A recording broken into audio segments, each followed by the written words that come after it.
ассалому алайкум ва раҳматуллоҳи ва баракатуҳ. Хушомадед дӯстони азиз ба шабакаи Қадамшоҳи Соев. Мехоҳам имрӯз як қиссаро пешкаши шумо гардонам. Қиссаро ба диққат гӯш кунед. Барои пешрафти шабака ҳатман дар навор лайк гузошта ва обуна шавед. Барои дастгириятон миннатдорам.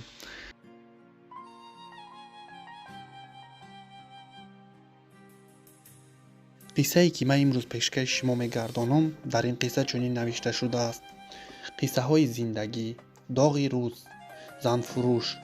занфурӯши ҷавонмарди тоҷик ба хотири $1000 ҳамсарашро ба марди афғон бахшиданӣ буд. вале дарди дили камбағал духтар. Салом шунавандагони шабакаи Қадамшоҳи Соев. Чандест ки аз ҷафои чархи гардун ва алами беномусии шавҳари номардам ҷигархунам, вале ҳам дарде надорам. мехоҳам диламро ба шунавандагони сершуморат холӣ карда маслиҳат бипурсам. Ҷамила ном дорам. Дар оилаи камбағал ба дунё омадам. волидонам худотарсу худоҷӯ ва хоксору меҳнаткаш ҳам бошад ҳам худованд ҳеҷ яки онҳоро ду намекунад. зиндагиамон бисёр қашоқона буд.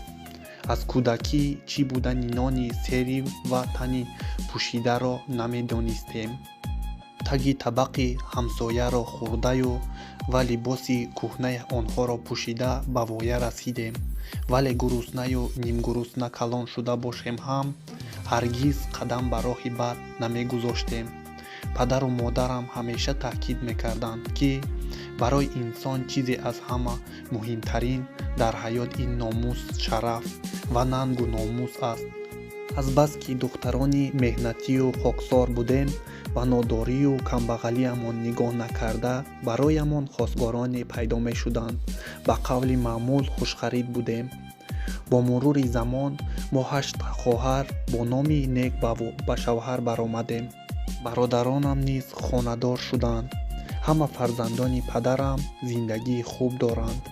дар ин байн танҳо шавҳари ман ношуди беномус баромаду хусуру хуштоманам аз афташ танбалию меҳнатгурезии писарашонро медонистанд ки пас аз 1 соли тӯй бароямон хонаи якҳуҷрага харида рӯзгори моро ҷудо намуданд.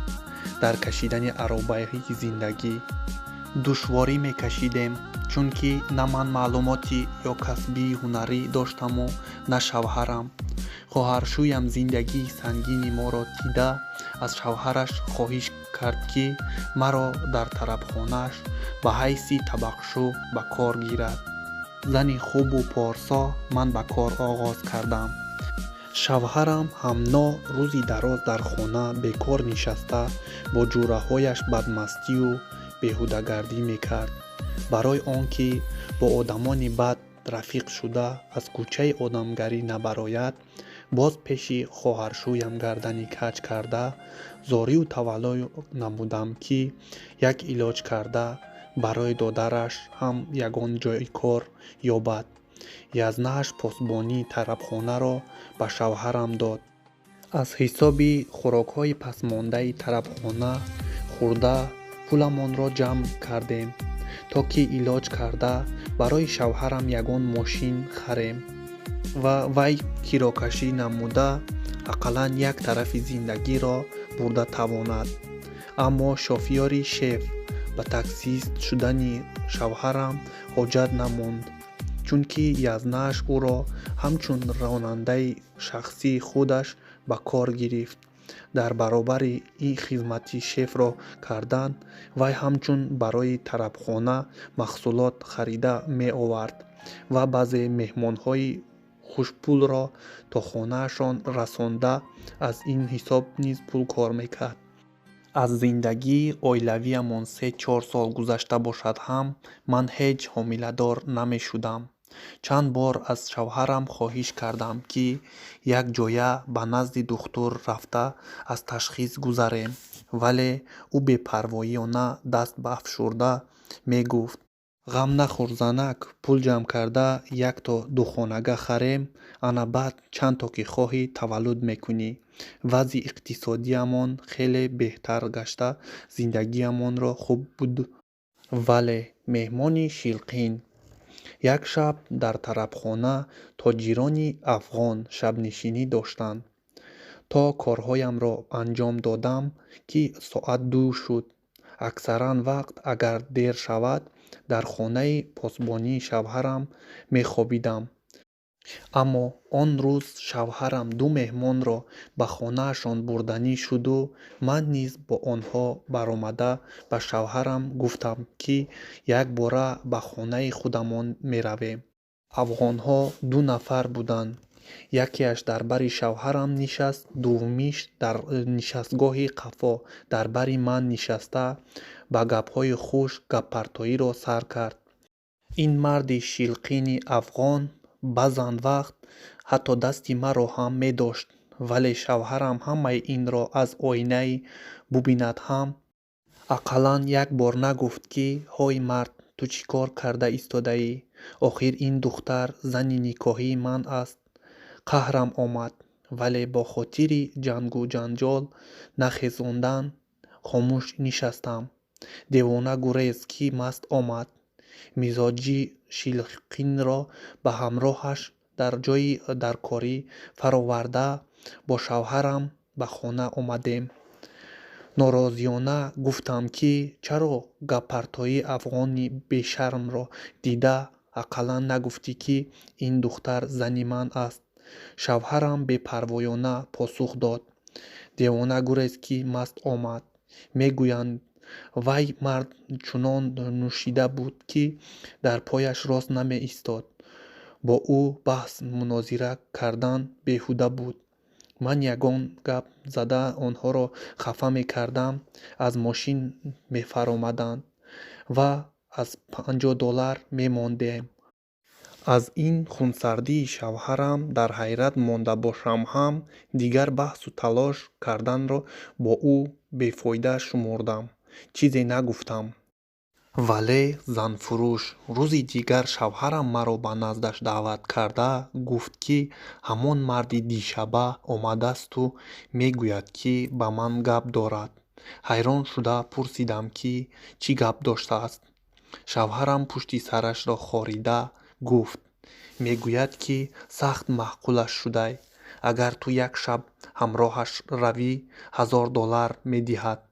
ман ин сухани шавҳарамро шӯхӣ фаҳмида гуфтам. айба намедонӣ ки бо ман чунин шӯхӣ мекунӣ? шавҳари беномусам рост ба чашмонам нигариста ҷиддӣ гуфт. ман шӯхӣ накарда истодаам. занак ҳамин қадар ду каса ҷон меканем, дар як моҳ ба зур $200 ҷамъ мекунем. ин мардак барои як шаб $1000 медиҳад. рафтан гир, охир аз ту чӣ меравад? фақат як бор чашмонатро мепӯшиву халос. намедонам куҷои ту ба вай маъқул шудааст. набошад шаҳр пур аз духтарони нозанин аст. аввал аз ин даъюсии шавҳарам дар ҷоям лаҳзае шах шуда мондам. баъд 2 дасти аз мӯи сараш дошта кашидаму бо тамоми қуввати ӯро ин палидро мушкорӣ карда, бо азобе худро аз дасти халос карда, маро ба як тараф тела дод ва ба сарам дод зад. қанчиқи ҳаром, чӣ гурба бар ин мечаспӣ?